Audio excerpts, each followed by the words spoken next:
Welcome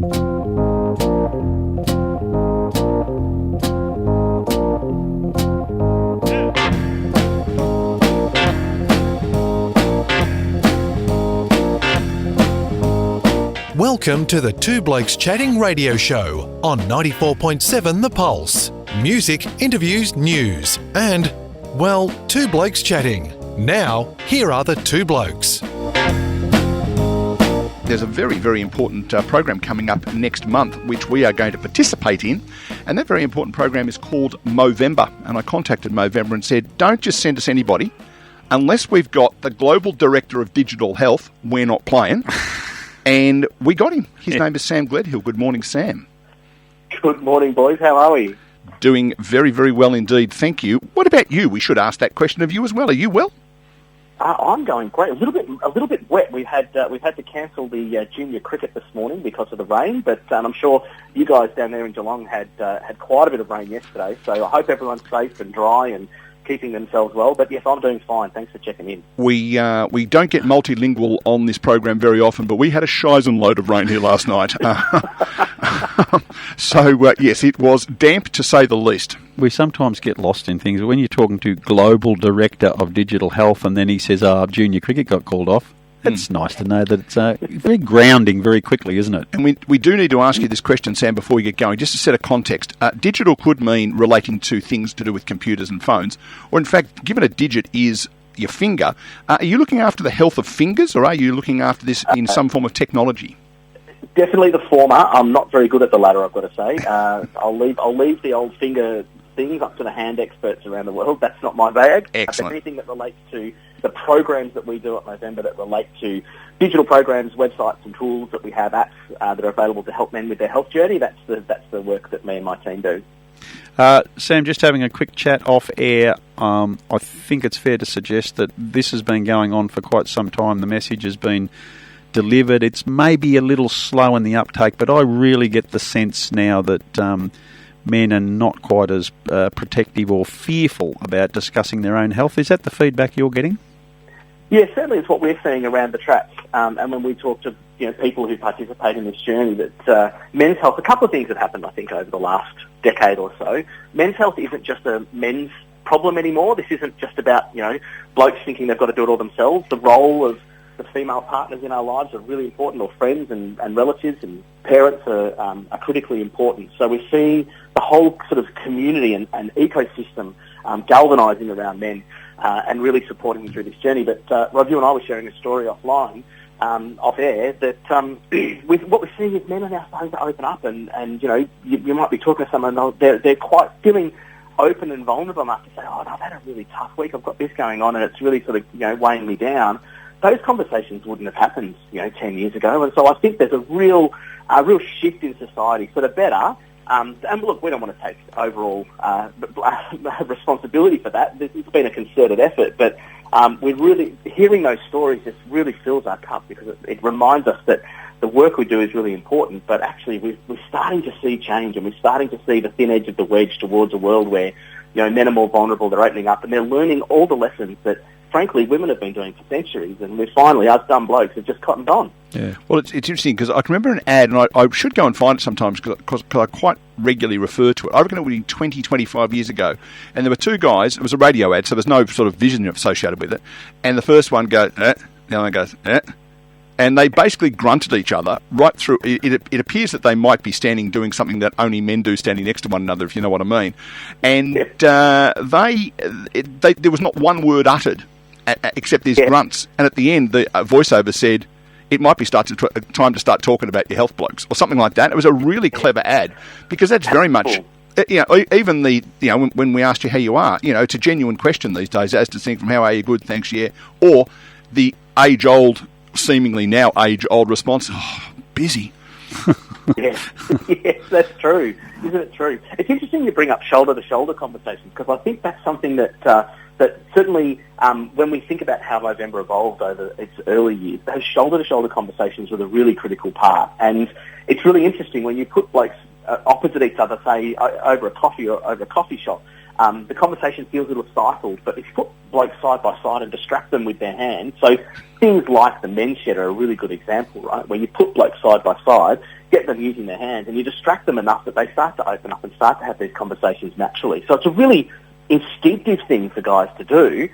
They just need to be distracted enough to get on with it and not let their stoicism and their ego get in the way. Sam, one of the things I've noticed as you get older, the effects of a loss due to a health situation in a family, the ripple effect, how it affects others. And when I'm having conversations, I speak about the selfishness of keeping this stuff in and not looking after yourself and not getting those checks, because the damage that is left behind when someone doesn't look after themselves and then the horrible inevitable sort of happens. That's one thing I reckon changes people's thinking when they start to look around and see the damage to family and friend groups. Yeah, that's really true. And as you get older, of course, it's a cumulative thing, right? Like people don't die and then come back again later. So it's not like this thing accumulates over the course of your life, and the longer you live, the more exposed you get to this experience of people who might that you love and know might have passed away, and dealing with that grief can be really difficult and arduous. But I think the other point that you and I were talking about off air, Rob, was you're not alone. Like there are literally millions of other men around the world that have been through this experience. You don't have to feel like you're the only one to ever have lived through it or have experienced it. That actually, the more you talk about it, the more open and vulnerable you are, the more likely you are. And certainly my experience has been that when you do open up and say, oh God, I'm struggling with this, or this isn't working for me, almost always the response is, oh yeah, me too, I found that, or that's something it's not like you're the only one that's ever done this, I think the other thing I'm noticing too, and Rob's in his 60s, as I am, but but I'm only 50-10. He's a little older than I am. But when we lost friends and or our peers, when we lost friends 40 years ago, it was because they'd been hit by a car or because they'd fallen down a rock face, or and you go, I'm not that silly. That's not going to happen to me. I'm not going to do that. Or the other people you'd lose were your grandfather or your father, and you go, yeah, well, I'm not his generation. I've got plenty of years. But now the people of our age group that are passing away are schoolmates. And in many cases, I don't use the term preventable, but you know what I mean, like cancers that if they knew something about it early, had to talk to someone early, or mental health, if they had gone and spoken to someone. It's happening to people we went to school with, which sharpens your focus a little bit. Yeah, absolutely. Spot on, 100%. And I think, the recent stats are that men die on average. Here in Australia, it's 4 years. Globally, it's 5 years earlier than women for what they call largely preventable reasons. So doing things like looking after your health, going to see a GP and getting a checkup, around about annually. It doesn't have to be on the same day every year, but around about annually, go and see your GP. Talk to them about the things that are, or her, about the things that are important. So when you hit 50, have a conversation with them about the PSA testing and make sure you know about your prostate cancer risk and what you need to do about it. Know what your heart health should look like, and all of those things. Like be an active participant in your health rather than being just the guy who reacts when something goes bad and then you go and get the tablets to fix it. Like get ahead of it. These things are always what's the old saying? A stitch in time. Get onto it early, and you save yourself all sorts of trouble downstream. And it's much easier to fix things early. Particularly around mental health. So we know that social connections and being around people is one of the most protective factors you can have for your mental health, and it is one of the most protective things against suicide. So, be around people that make you feel good is one of the most easy and beneficial things that you can do. I know that most people, if you said, when do you change the battery in your smoke detector, they'll say when we change from daylight savings to normal time again and vice versa.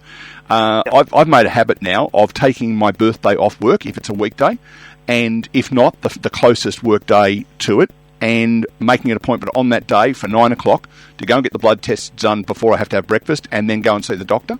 And just knowing it's like you get regular reminders from people you're having a birthday. Even Facebook does it now. And I just think that's just now become part of life.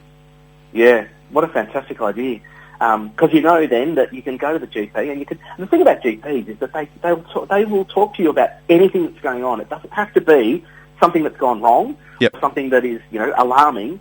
Anything that's niggling at you, anything that's worrying you. And one of the one of the things that we talk about in testicular cancer, because it is a cancer that affects young blokes, and we really want to get these young blokes to realise that cancer is not something just for old men, is get to know yourself, get to know what feels normal. And the most important thing is if you know what's normal, well, then you're able to identify when something's not normal. And when something's not normal, that's a really big trigger that you should go and get someone to check it out. And the GP is the first place you should go.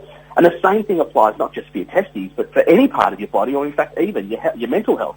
If you know what you like when you're feeling normal and vital and full of vitality and full of energy, and you deviate from that, well, then that's a signal that maybe you want to go and talk to someone. And GPs are a fantastic resource. The mental health planning that you can get, particularly in this country, is really, really good and really, really helpful.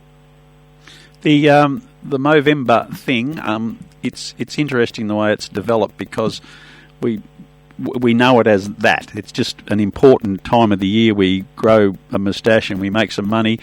We may have lost focus about how it started, why it started, and what it actually covers. Do you want to go back and just have a refresher for people to know why they should be thinking about doing this and why they're actually doing it? Yeah, absolutely. Thanks for the invitation to do that. That's a really, it's one of my favourite stories, actually. I've been working with Movember for about 11 years now, and the organisation itself is 19 years old this year. And it started, and this is the beautiful thing about Movember, it started as a conversation between two mates in a pub in Fitzroy back in 2003. And that year, they were talking about fashion trends, things that have come and gone, and back in 2003, no one had seen a moustache for decades. And so these two young blokes were sitting in a pub thinking, why don't we bring the moustache back? That'd be great. You know, we haven't seen a moustache come back for a long time. So they challenged themselves to grow a moustache over 30 days. They invited some mates to come along, and it was a birthday party of one of the founders at the end of the month. So they had a big celebration, a big gala party for his 30th birthday. What they noticed during that year was that as they were growing moustaches, it sparked all these conversations. People were really interested in why on earth they would grow a moustache and make themselves look so horrible. It's not so much a factor these days. Thank God the brand's grown a bit stronger. But back then, people were like, oh, that's really weird. Why are you doing that? And then they realised, actually, there's an opportunity to monetise the moustache here. We can use these conversations, because if you look around back in 2003, 2004, everything was going pink for breast cancer awareness, and the breast cancer foundations and all of these charities were doing an amazing job of raising awareness for breast cancer and raising funds and getting research to happen. There's very little happening in that space for men. And when they looked into the statistics, they found that just as many men were dying of prostate cancer as women were of breast cancer, but there was no awareness at all. And so they said, well, here's an idea. Let's take this great conversation starter we've got in the moustache, start to monetise it. Let's get people to donate to grow a moustache, and we'll see if we can raise some funds. And so in 2004, they raised $54,000 and handed it over to the Prostate Cancer Foundation of Australia, and that was the first sort of charitable donation that the organisation made. And then over the course of the coming 19 years, the organisation expanded, and we took on mental health, we took on testicular cancer as causes. The reason being, so for prostate cancer here in Australia, around about 20,000 men per year get diagnosed with prostate cancer. Survival rates have gone up, mostly due to the great work of funders and donors from around the world that have really sort of put a focus on how we can improve the survivorship of particularly late-stage prostate cancer. Testicular cancer is a particularly rare disease. It only accounts for about 1% of all male tumours, but it targets men typically in their teenage 20s or 30s. So it's a young person's cancer, so it's something that we need to be really careful of. Good news is it's highly survivable, but there's this long survivorship journey that men fall into that we need to support them through. And then for mental health, the statistics are pretty alarming. 3 out of every 4 suicides in Australia and around the developed world are in men. And around the world, we lose 1 man every minute to suicide around the world, and that's just absolutely appalling. That's something we've got to do something about urgently. And I think the role of COVID in recent years has just highlighted just how important that mental health cause is to us. So they're the 3 things that we focus our efforts on. And this is a really clumsy and insensitive comment I'm about to make, because I can't think of a better way of putting it. But to an extent, mental health is trendy. Like, people talk about mental health now in the last 5 or 6 years particularly, and the great work being done by organisations like Beyond Blue and others like that. I guess the thing with prostate and testicular, apart from the fact that, you know, they relate to parts of the body that are, you know, people cover their hands and cover their mouth and laugh a little, giggle a bit about. With prostate, there was always the unfortunate testing regime that nobody was very comfortable with. That's obviously changed now, and so that message, I think, needs to get out there. A second one with testicular, we're seeing a lot of, not a lot, but a handful, unfortunate choice of word, of AFL footballers having time off due to testicular cancer. There's got to be an opportunity there to, again, really clumsy, market the awareness through the fact that prostate cancer testing is not like it used to be. And secondly, there are some really healthy athletes, role models, if you will, who can be used as poster children for this. No, you're absolutely right. And we've had some really, over the course of the years, we've had some great ambassadors, particularly in the testicular cancer space, young sports people who are, aspirational role models for a lot of young blokes talking about their testicular cancer experience. And what's really interesting is those role models have very similar stories, whether they're, we've done some great work in the past with Matthew Wade here in Australia, the cricket one day, I think he was a captain at one point, but as wicket keeper for Australia and for the Big Bash League. He's been a fantastic supporter of ours over several years, along with most of the cricket team. Actually, the Australian cricket team have been very, very helpful in helping us lift that message that for young people, things like testicular cancer and mental health are a really, really key part of what they should be thinking about. But interestingly enough, when you go into other markets around the world, so in Ireland, there's a lot of, there's not a lot. We've seen great success in campaigns that involve people like, they had a national hurling, as you know, the sport with the big, what looks like a hockey stick that they belt each other around the heads with. One of the national hurling champions was diagnosed with testicular cancer and did some work with us just telling his story. And I think for young people particularly, being able to see that experience is something that someone else has been through, and again, to the point I was making a little bit earlier, you're not the only one that's done this. So there is an experience that other people have had that is similar to yours. You're not on your own. Actually, there are other people to do it. And there are other people who have high-profile and high-pressured jobs that can survive and get through this journey and come out the other side.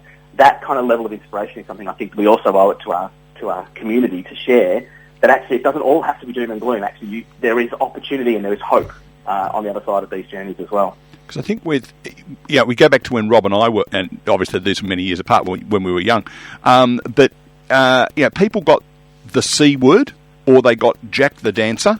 No one ever said the cancer word. And I think now you look at people like Sam Doherty from Carlton, who not only have gone through it, but have come back, to elite sport. We're now talking about it. And I think that's got to be 25 minutes on a Saturday morning on a radio show. It becomes an acceptable thing to do now. I reckon that's just a massive breakthrough and a tribute to the people like Movember who have driven that.